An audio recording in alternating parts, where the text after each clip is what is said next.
it was something I never I've seen before. I'm in my 14th year at the Capitol, and I think it's safe to say, a fair assessment to say, I've dealt with over 1,000 protests in that time.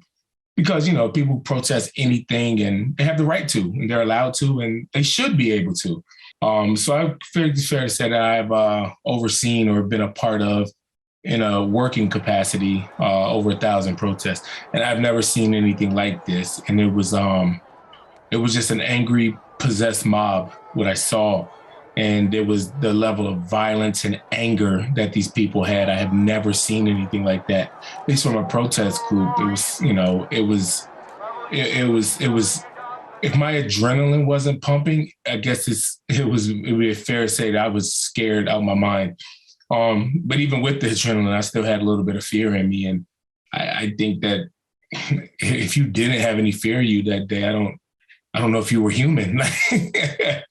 And I was defending a hallway, the stairwell, that if I would have left, the rioters inside of the building would have had full access to the place where the officers were seeking aid and decon at. We're in an extremely vulnerable position, so I couldn't give that position up. So, what was the crowd doing? They were extremely angry, like that level of anger I've never seen before, and they were repeatedly saying the narrative that this election was stolen, that Joe Biden isn't the president, Trump is the president, Trump invited us, this is our house, you work for us, join us, come fight with us, you're traitors to your oath, we don't want to hurt you, we're not here for you, but don't stand in our way.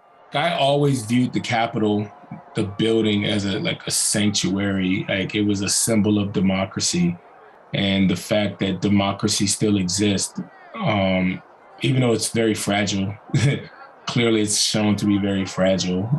The fact that it still exists, I still have a little glimmer of hope. And I'm doing my job, my responsibility, my duty, my service to this country, by defending the building that represents it. And also not just the building, but the lawmakers on either side. Doesn't matter, because democracy doesn't care about which side is in charge.